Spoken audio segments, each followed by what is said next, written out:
This week's episode is sponsored by Football Outsiders. Click the link in the description box below to get a 7-day free trial.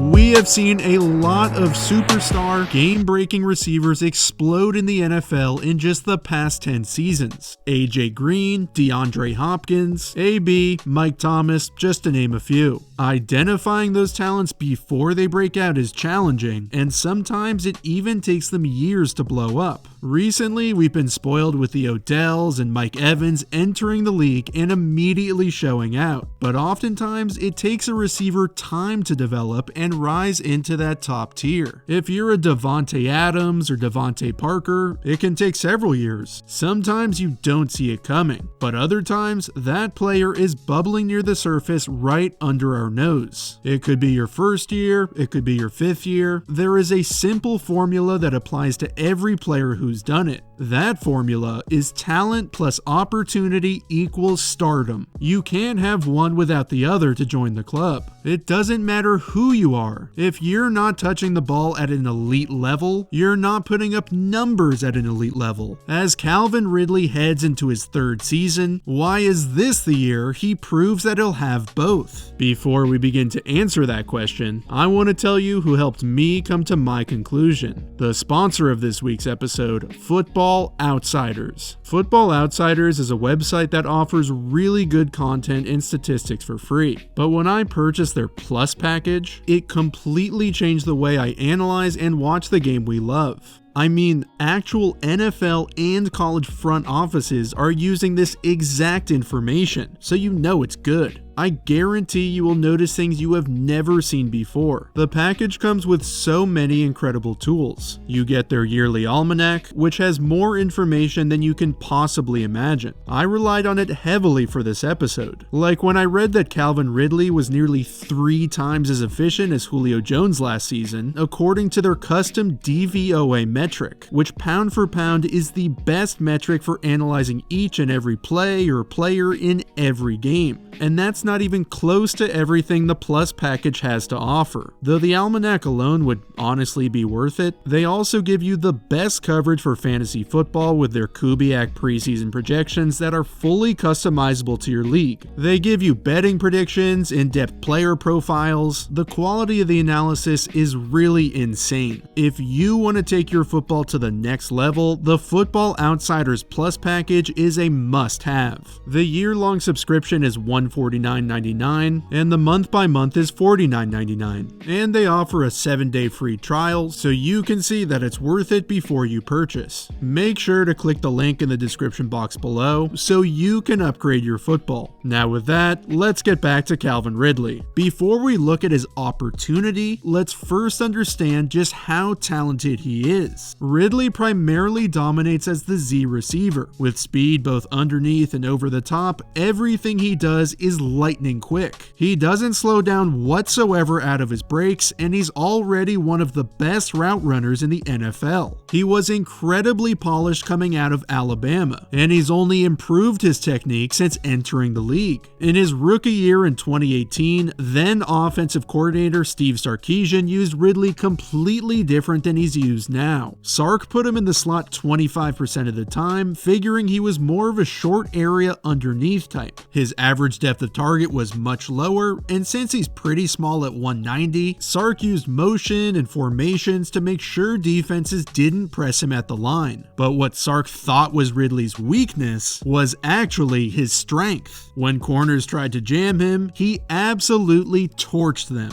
Here on 3rd and 10, Marshawn Lattimore is right up close in his grill. Lattimore has inside leverage, and since Ridley is going out, he wants to attack that leverage to create room for his route. He uses a hard single release inside, which moves Lattimore 2 steps in that direction. Watch Ridley use the jab step to transition vertical. It's incredibly fluid and difficult to pull off. Less talented receivers will either sacrifice the effectiveness of the single release to make sure they get upfield fast enough, or sell the single too hard, then fail to stack vertical. But this is one of Ridley's greatest strengths. He can get to top speed while making devastating cuts. He creates space, then quickly transitions into his route. After his release, he wants to stack Lattimore vertically to give himself room to the sideline, but he's also anticipating Lattimore shooting his arm since he was beat off the line. This is an ideal position to be in as a receiver. The corner is off balance and has to stretch his arm way outside his frame to keep up. Ridley has options. He can use a rip move, he can use a chop, or just straight power. He does extend a little hard, which could have drawn a flag, but he uses that power move so he can push vertical to create room on the out. Look how early Matt Ryan releases this ball, way before Ridley comes out of his break. He does a great job locating the ball in the air and makes a nice catch for a first down. So heading into 2019, defenses were absolutely terrified of pressing him at the line. They would much rather give him a huge cushion to allow the corner time to process his route than break on the ball. In fact, Ridley was given on average 7.4 yards of cushion, which was the most in the entire NFL according to Next Gen Stats. The Falcons fired Sarkisian and hired Dirk Koetter, who used Ridley completely different. He lined him up in the slot only 9% of the time and played him at his true position, the Z. His average depth of target shot up to 13 yards and allowed him to create more separation as a speed threat deep. He was still just the number 3 option behind Julio Jones and Mohamed Sanu, who played over him in 2 receiver sets. But we'll get to what happened when Sanu was traded in week 8. With all the attention Julio receives, it's critical for the Falcons' number 2 receiver to take advantage. Defenses have to have a plan in place every single week to account for Julio, and the Eagles were no different. The 2 tenets of their game plan was to blitz like crazy and keep a safety over Julio at all times. To do this, they played a quarter half or cover 6 defense to play cover 2 over Julio and quarters on the other side. Usually in quarters, the other safety plays deeper, but for a reason I'm not sure, they game planned him closer to the line. This exposed the deep middle for Ridley to exploit, and he delivered.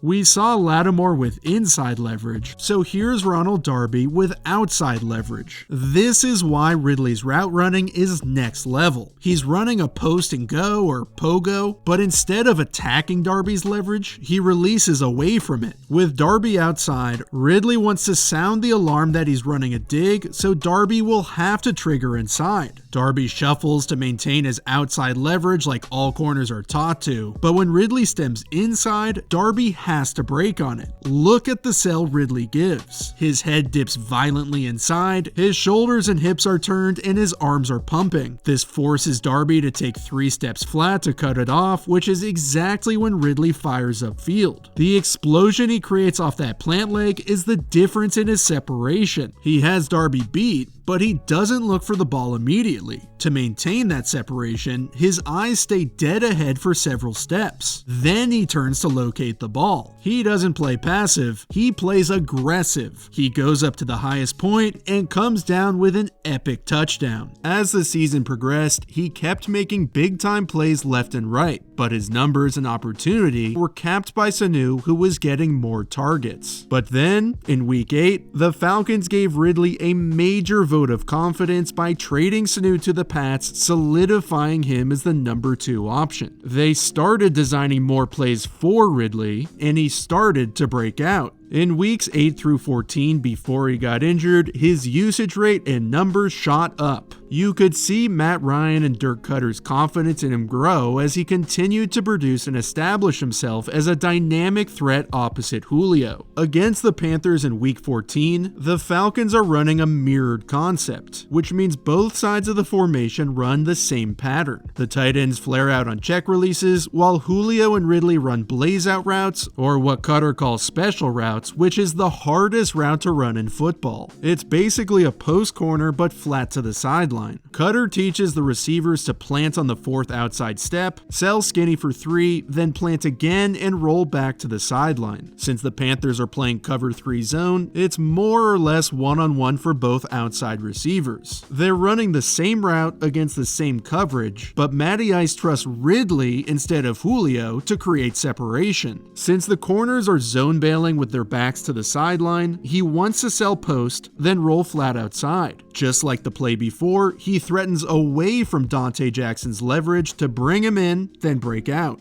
Look how smooth he is out of his break. Jackson has to speed turn and ends up somewhere in the stands, while Ridley lays out for a beautiful diving catch. His route running, speed cuts, his ability to manipulate corners one-on-one can make them fall flat on their face. But he's also incredibly savvy at anticipating the holes in zone coverage and understanding the ins and outs of a defense. This is the Bucs' cover 7, which is also known as split field quarters. Split field meaning you have a certain call on one side of the defense and a completely different one on the other. Up top, they're playing what's aptly named box, which is 4 defenders basically playing a square. These 2 play the first in and out underneath, and these 2 play the first in and out deep. The Falcons love to attack defenses with the dagger concept, which releases an inside receiver vertical to clear out space for a backside dig. It works against many different types of coverage, because the moment these defenders carry the vertical, Ridley can slip in behind them. But against a box check, Dagger's got no chance. When linebacker Devin White sees the running back head to the flat, he's now focused on the new number 3, the tight end. But since he has safety help over top, he doesn't need to carry the receiver and can snap his eyes to number 2 on anything coming back inside. Ridley sees all of this happening and knows either White is going to carry the vertical, leaving the safety to drive on his dig, or pass the vertical to the safety, leaving White for the dig. So he starts to sit down in the small space in between all 4 defenders. Matt Ryan is under pressure as he does this, so Ridley changes course and makes a pretty crazy catch in traffic that goes right through the defender's hands. So now that we've covered how talented he is, let's look at the second part of the formula, opportunity. Some might say, Alex, I don't care how talented this guy is. With Julio there can't be enough opportunity for him to truly break out. Through 2 seasons, Ridley's only averaged 93 targets, 64 catches, and 840 yards. To better define what is and isn't considered a breakout, let's view the discussion through a fantasy lens. Calvin Ridley will break out as a top 12 fantasy option, but how often do 2 receivers on the same team finish in the top 12? For this, I'll turn to one of my favorite fantasy follows on Twitter, Jacob Rickroad, who's at Clutch Fantasy. He studied how often a quarterback supported 2 top 24 receivers in the same year. On average, 4 QBs every year support 2 top 24 receivers, and Matt Ryan is tied for 3rd with 4 such seasons. Julio and Ridley already did it in 2018, but let's look back at Ryan's other 3 in 2011, 12, and 14, when he supported Julio and Falcons legend Roddy White. In 2012, Julio and Roddy were both wide receiver 1s, finishing at 9 and 11 respectively. Matt Ryan's already done it with Julio, but there's even another connection, Dirk Cutter. He was also their OC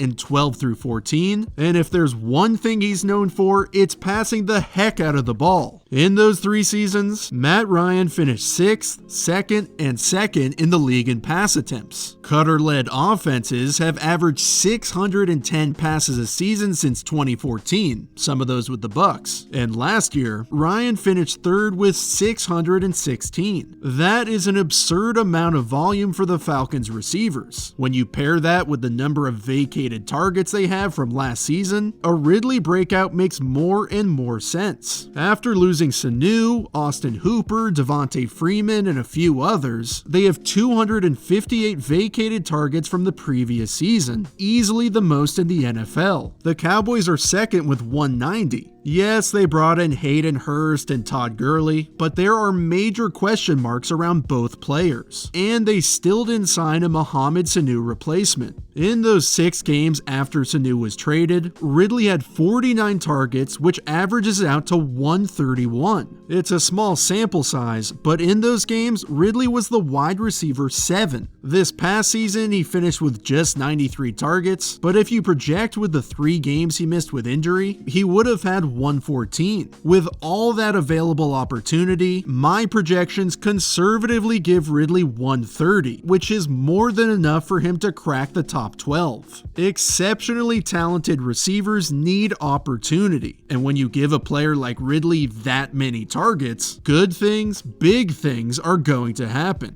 Every year we see a receiver rise up and establish himself into the top tier at the position. This season, Calvin Ridley's talent will meet opportunity, and he is going to break out.